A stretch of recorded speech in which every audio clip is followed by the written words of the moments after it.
So after 3 years with the Amex Gold Card, I just paid $250 again to renew it for a 4th year. And that means I've now paid $1,000 over the lifetime of having this card in my wallet, which brings up the question, has the Amex Gold really been worth the price? And I mean, there's no doubt that this card here is a great card for food spending because it gets 4x back at restaurants and US supermarkets. But why would I pay $1,000 over the past few years when I could have easily went with a no annual fee credit card that earns 3x back in those exact same categories with something like the Capital One Saver one? So I thought a lot about these things, and in this video here, I want to review the Amex Gold Card based on everything I've learned over the past 3 years with this card. And to me, it basically comes down to 3 reasons why I do think this card has been worth it for myself. So let's dive into that, and we're gonna do this in a pretty unscripted way as well. So I've got a brief outline here, but that's pretty much it. Now, again, I've got 3 reasons why the Amex Gold has really been worth it to me, and the way I want this video to work is that if all 3 of these reasons seem pretty relatable to you as well, then the Amex Gold Card is probably gonna make sense for you to have in your wallet too. But if only 1 or maybe 2 of these things relate to you, then you're probably better off staying away from the Amex Gold Card and just going with other credit cards instead. So to start off here, the first and most important reason that the Amex Gold Card has been worth it to me is because it has a great sign-up bonus and great spending multipliers as well. Now, let's start off here by focusing in on the sign-up bonuses for the Amex Gold Card, which typically are gonna be in the range of 60 to 75,000 points with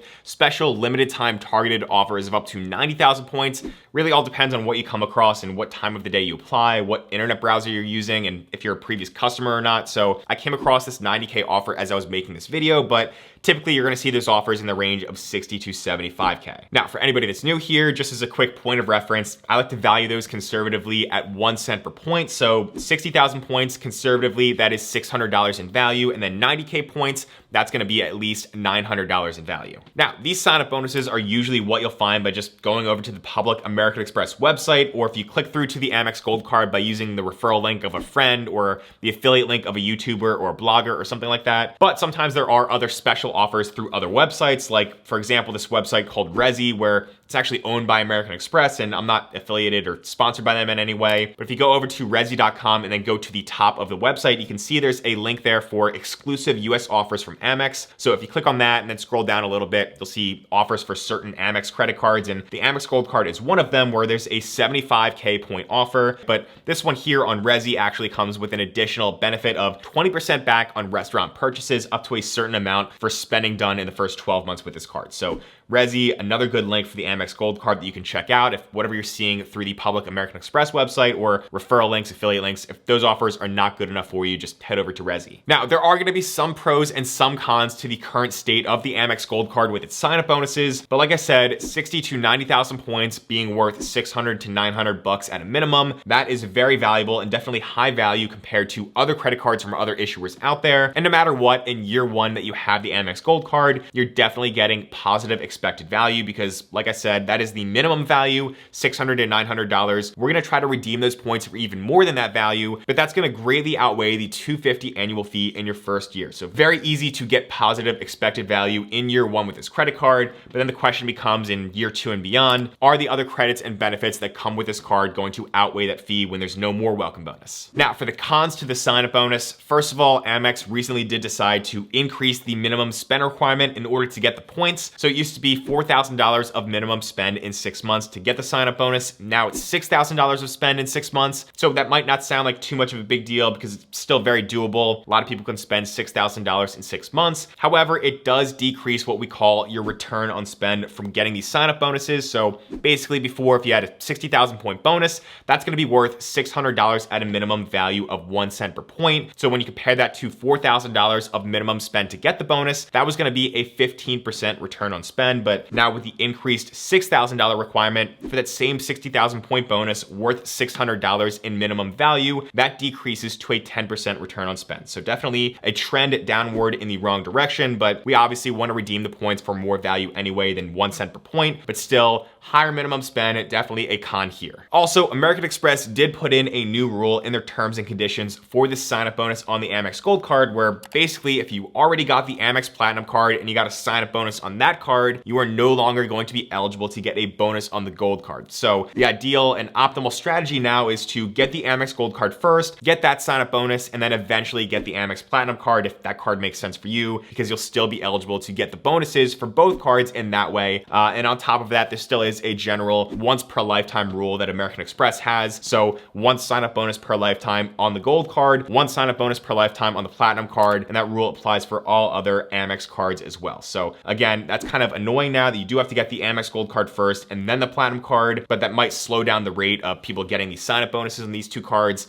So we'll see, but that was not a rule when I got those two cards, but now it is something that people do need to consider. Now, the spending multipliers are obviously going to be the other major way that you're earning Amex MR points here with the Amex Gold Card. So you're earning 4x points per dollar at US supermarkets and 4x points per dollar on dining at restaurants, plus 3x points per dollar on flights. So for me, it's going to be a big food spending credit card. I spend roughly $600 to $700 per month on dining out and buying groceries from the supermarket. So if I multiply that out by 4x points per dollar, $700 times 4x points is going to be roughly 2,800 points per month, or maybe a little bit over 33,000 Amex points that I earn per year with the Amex Gold Card. Now, obviously, you can earn a lot of points from the Amex Gold Card, from the spending multipliers and from the sign-up bonus, which is why I decided to make it the #1 reason why the card has been worth it to me. But the problem here actually sort of comes when you start to look at this card in year 2. So in year 1, obviously, you're getting that sign-up bonus, you're getting the spending multipliers. It's going to be getting you a lot of value. You're paying the annual fee, but you're coming out well ahead of that annual fee. Then in year 2, that's when there's no longer a sign-up bonus. You still have the spending multipliers, you're still earning points that way, but then you're paying the $250 annual fee once again once that card comes up for renewal, and that annual fee starts to sting just a little bit more, because now how do you offset that fee and justify paying that? And the thing that a lot of people turn to are the $240 worth of annual credits that come with this card. So basically every single year you get $120 in total of Uber credits that can be used for Uber rides and Uber Eats, and then $120 worth of dining credits with select dining partners that American Express lists on their website that include Grubhub and Shake Shack and a few others. These credits are basically structured in a way that you get $10 every single month for Uber and $10 every single month for the select dining partners. So when you add those up throughout the course of the year, that's $20 combined per month, or $240 per year. So when you take the $250 annual fee minus the potential $240 in value from that credit, that can make the effective annual fee on this card as low as $10 for some people. However, over the past 3 years of using this card, I would say that in my experience, the Uber credit, based on my own spending habits, is very easy to use. You can use it for Uber rides and Uber Eats, but then the dining credit I found to be less useful, just because I do have a peanut and tree nut allergy, so I'm not really ordering takeout food that much. If I go out to a restaurant, I would actually prefer to do that for sort of like a date night or something like that. I'm not really ordering takeout through Grubhub. I don't really eat at Shake Shack or shop at any of these other services that the dining credit covers. So every now and then if I'm traveling, I will order through Grubhub, but I'm not using that credit quite as much. I get the full $120 in value every year from the Uber credit, but maybe half of that value from the dining credit with the select dining partners. It really just depends on how I'm using that. So my effective annual fee is definitely not as low as $10, and I would actually guess that a lot of other people out there would have an effective annual fee that is also not as low as $10, because you do have to use or lose these credits every single month that you get them. But if you don't use those credits, or you're not spending money on those things within your normal spending habits pretty regularly, then those credits do just end up going to waste, and you got some value that you're not actually capturing. Now, the way that I look at the annual fee is that I'm basically just prepaying for the use of the credits throughout the year. So I'm paying $250 at the time of the card renewal, and then throughout the next 12 months, I'm trying to recoup some of that annual fee cost. So I can get back up to $240 by getting $10 every month for Uber and $10 every month for the dining credit. And hopefully at the end of the year, that adds up to at least $200 to $240 worth of value. And then the $250 annual fee that I paid at the beginning of the year doesn't seem as bad. But for a lot of people out there, they're not probably getting as much value as they might expect. So what I like to tell people is to evaluate your normal spending habits before you get the Gold Card. If you're already spending money on these things, then these credits are actually getting you value. But if you're not spending money on these things, then you might need to sort of discount what these credits are truly worth to you. Now, one other thing that I did want to mention here when we're talking about the annual fee versus the annual credits is that at some point in the future, I don't know when, they will probably increase the annual fee on the Amex Gold Card and introduce new credits as well, or at least update these credits to be more valuable or something like that. Basically, they'll probably bump it up to, I don't know, maybe $300, maybe a little over $300, something like that, because they do tend to increase annual fees over time. That's just what they have to do to cover their rising costs cost. And then we'll try to keep customers happy in that way by introducing new credits as well. We actually have seen this before. We've seen the Amex Platinum, the personal platinum card, increase their annual fee back in 2021 and then introduce new credits to help offset that fee a little bit as well and keep customers happy and with Amex. And then just recently this year, earlier in 2023, they increased the annual fee on the Amex Business Gold Card by $80 and introduced some new annual credits over there as well. Hopefully,